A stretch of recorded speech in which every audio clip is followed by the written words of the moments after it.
50 orang yang paling kaya itu harusnya bisa dipajaki 2% saja dari total kekayaannya.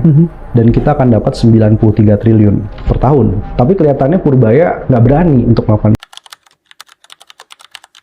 Assalamualaikum warahmatullahi wabarakatuh. Salam orasi kritis. Saudara-saudara sebangsa dan setanah air, selamat datang di Orasi Kritis, tempat di mana angka-angka tidak hanya dihitung, tapi juga dipertanyakan.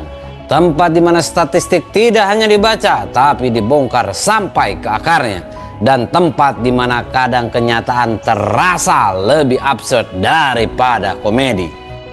Hari ini, saudara-saudara, kita tidak sedang bicara soal kemiskinan biasa. Kita tidak sedang bicara soal harga cabai naik atau BBM naik.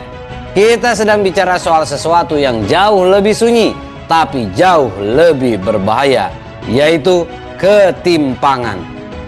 Bayangkan, di negara yang katanya berkembang ini ada 50 orang, hanya 50 orang, saudara-saudara, yang kekayaannya kalau digabungkan lebih besar dari APBN negara ini.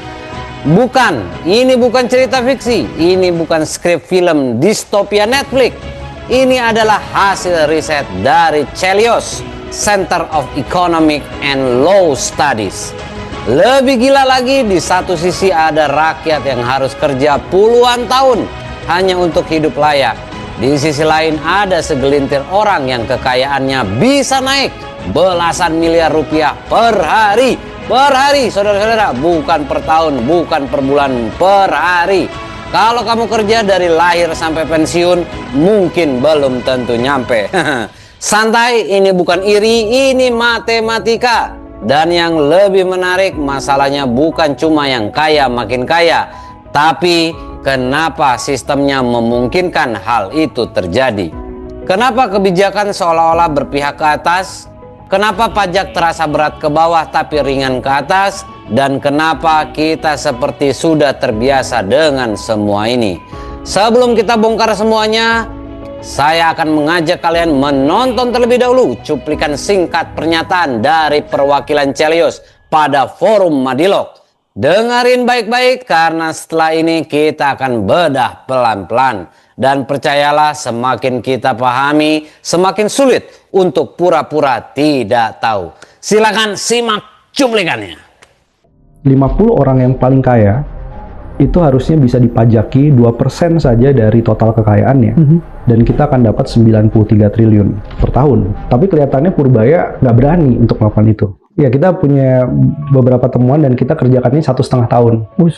Jadi kita kumpulin semua data, termasuk data dari Forbes, kemudian data dari LHKPN. Artinya data yang memang teruji validitasnya ya, nggak ada keraguan soal itu.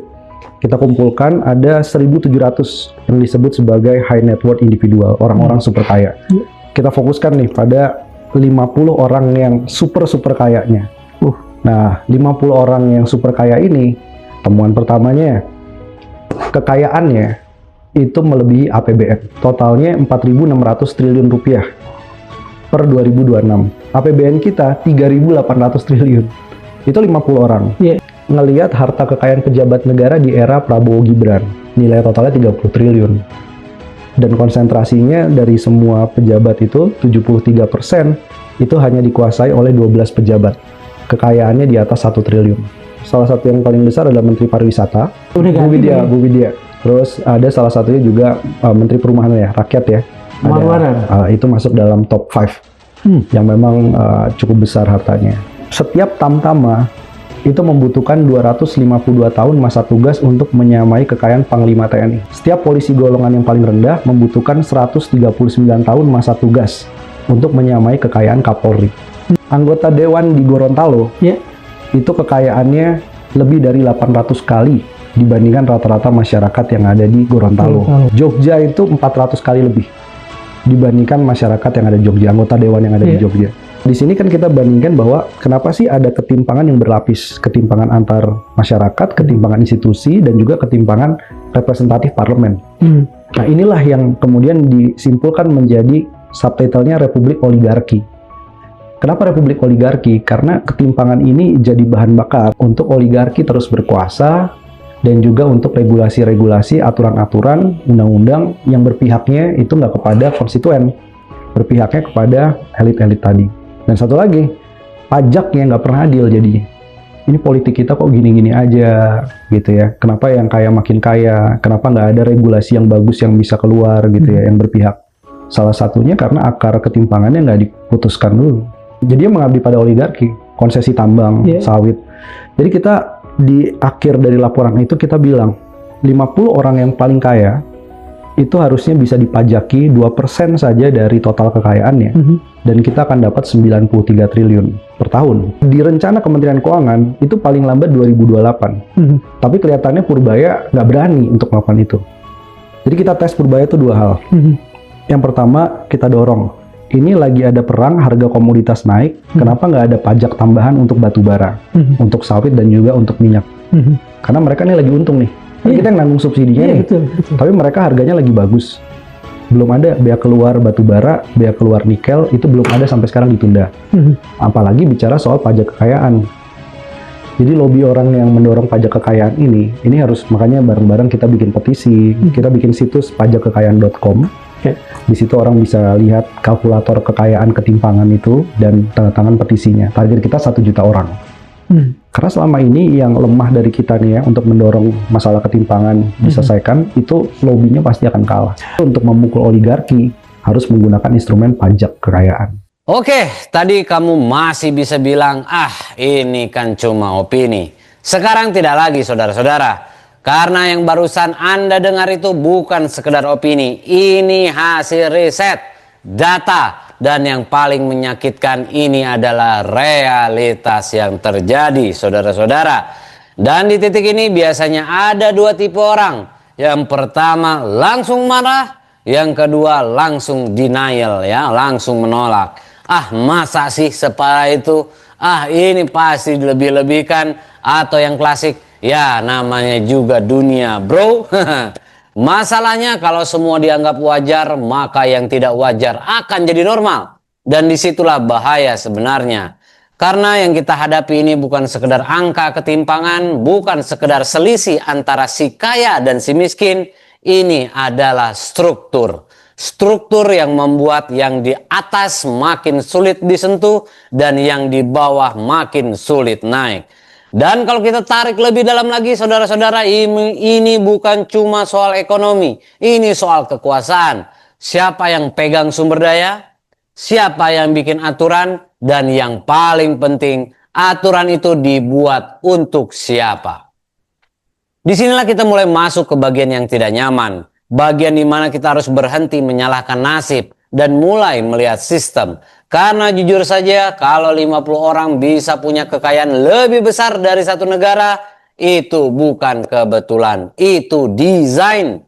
Dan sekarang mari kita bongkar pelan-pelan dari angka ke pola sampai ke satu kesimpulan yang mungkin akan membuat kita semua tidak bisa lagi melihat negara ini dengan cara yang sama. Mari kita masuk ke analisis. Kita mulai dari angka paling sederhana, tapi justru paling mengganggu.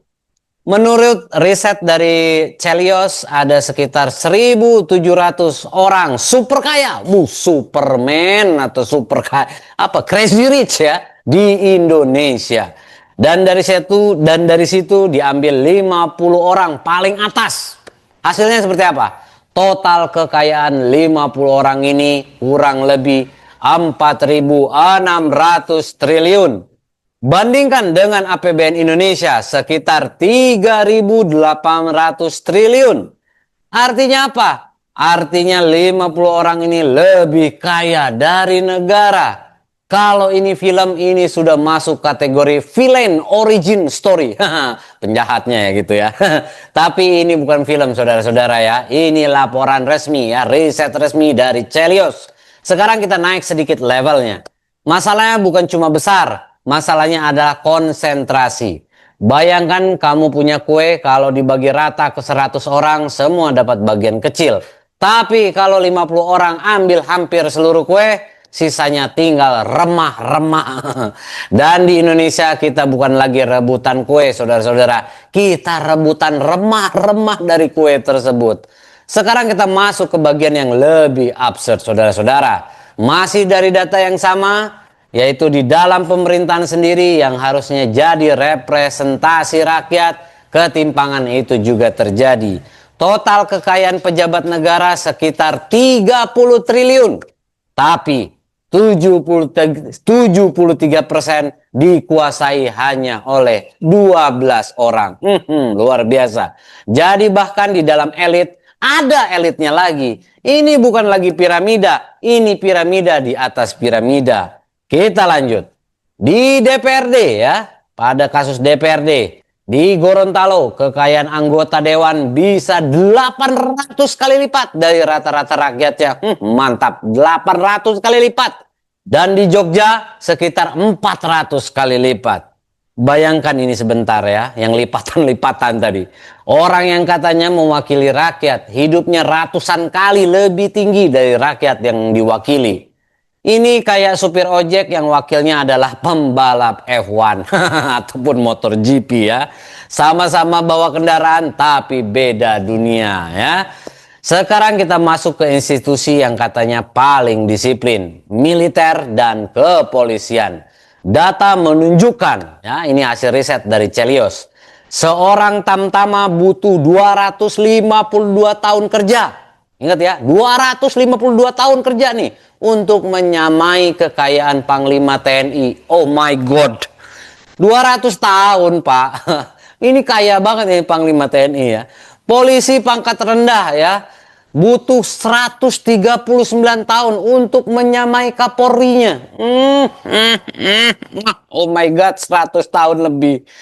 Ada angka 252 tahun, ada angka 139 tahun. Itu bukan karir, saudara-saudara. Itu reinkarnasi. Oh my God, kayak Dracin aja nih. Ada reinkarnasi. Aduh. Dan di titik ini kita harus mulai jujur. Ini bukan sekedar perbedaan usaha. Ini bukan sekedar yang rajin lebih kaya. Karena bahkan kalau kamu kerja 24 jam sehari, kamu tetap kalah sama sistem. Sistem apa nih, kayak drama Cina? Sistem atau sitong. Lalu pertanyaannya, kenapa ini bisa terjadi, saudara-saudara? Jawabannya sederhana tapi tidak nyaman. Yaitu karena sistemnya memungkinkan. Kita sering diajarkan bahwa ekonomi itu netral. Bahwa pasar itu adil. Bahwa siapa kerja keras dia berhasil. Tapi data ini menyebutkan hal yang berbeda. Bahwa ada sesuatu yang lebih kuat dari kerja keras. Yaitu apa? Akses. Akses ke modal, akses ke kebijakan, akses ke kekuasaan. Dan disinilah konsep oligarki masuk. Oligarki itu bukan sekedar orang kaya. Oligarki adalah ketika orang kaya bisa mempengaruhi aturan permainan. Jadi bukan cuma mereka punya uang, mereka juga punya remote control. Contoh paling sederhana, pajak. Secara logika kalau yang kaya makin kaya harusnya pajaknya makin besar. Tapi yang terjadi saudara-saudara, rasio pajak kita stagnan di bawah 12%.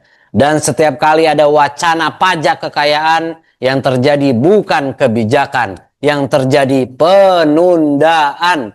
Dan yang lebih lucunya, kalau rakyat telat bayar pajak, dikejar saudara-saudara. Kalau oligarki, dikasih insentif, tax holiday, tax allowance, bahkan tax amnesty ya. Ini bukan lagi main bola, ini wasitnya sekalian jadi striker. Makanya Celios bilang, kalau 50 orang terkaya ini dikenakan pajak 2% saja ya, 2% saja. Negara bisa dapat sekitar 93 triliun per tahun, saudara-saudara. 93 triliun. Itu bukan angka kecil. Itu bisa untuk pendidikan, kesehatan, infrastruktur. Atau minimal nggak bikin rakyat tiap hari debat soal harga beras. Tapi kenapa tidak dilakukan, saudara-saudara? Jawabannya satu. Karena yang harus dipajaki adalah yang punya pengaruh. Saya ulangi lagi ya. Jawabannya satu, karena yang harus dipajaki adalah yang punya pengaruh. Dan disinilah lingkaran itu tadi sudah jelas ya. Orang kaya punya kekuasaan, kekuasaan bikin aturan, aturan melindungi kekayaan, dan siklusnya selalu berulang. Ini bukan teori konspirasi saudara-saudara, ini pola. Ya, ini pola, dan yang paling berbahaya bukan ketimpangannya, yaitu normalisasinya. Kita anggap ini sudah normal. Ketika orang bilang, ya emang gitu dunia bos, yang penting gue masih bisa makan, atau paling bahaya ngapain kita pikirin. Karena begitu ketimpangan diterima ya oleh nalar kita, diterima secara normal, perubahan tidak mungkin terjadi saudara-saudara. Dan di titik ini kita harus tanya ke diri sendiri, ini masih negara atau sudah jadi sistem eksklusif yang dijaga oleh segelintir orang? Karena kalau 50 orang bisa menguasai lebih dari negara, maka pertanyaan berikutnya sederhana. Sebenarnya siapa yang berdaulat? Saudara-saudara sebangsa dan setanah air, kita sudah sampai di ujung pembahasan, dan kalau Anda merasa tidak nyaman itu wajar saudara-saudara, karena memang kenyataannya tidak nyaman. Kita hidup di sistem yang katanya demokrasi, satu orang satu suara, semua setara di depan hukum. Tapi di balik itu semua ada realitas lain yang tidak tertulis, yaitu tidak semua orang punya pengaruh yang sama. Ketika 50 orang bisa punya kekayaan lebih besar dari satu negara, ketika kebijakan bisa tertunda hanya karena menyentuh kepentingan segelintir elit, ketika pajak terasa berat ke bawah dan ringan ke atas, maka pertanyaannya lagi bukan lagi kenapa kita miskin, tapi kenapa sistem ini membiarkan itu terus terjadi. Dan di titik inilah kita punya dua pilihan. Pilihan pertama, diam, terima, lanjut hidup seperti biasa. Scrolling, kerja, bayar pajak, ulangi lagi besoknya. Seperti itu. Pilihan kedua, mulai sadar, mulai bertanya, dan yang paling penting, mulai peduli. Karena perubahan tidak pernah dimulai dari mayoritas, selalu dari segelintir orang yang menolak untuk menganggap ini normal. Seperti yang pernah diingatkan oleh seorang ekonom yang bernama Thomas Piketty, ketika keuntungan modal lebih besar dari pertumbuhan ekonomi, maka ketimpangan bukan lagi kemungkinan, tapi kepastian. Dan hari ini kita tidak sedang menuju ke sana, kita sudah ada di sana saudara-saudara. Jadi pertanyaan terakhir dari orasi kritis hari ini sederhana. Apakah kita sedang membangun masa depan yang lebih adil, atau hanya memperbesar jurang yang sudah ada? Tulis pendapat kalian di kolom komentar, karena diam tidak akan mengubah apa-apa. Saya pamit, dan ingat, di dunia yang penuh angka jangan hanya jadi penonton statistik, jadilah orang yang berani mempertanyakan. Tetap kritis, tetap waras. Sampai jumpa di orasi berikutnya.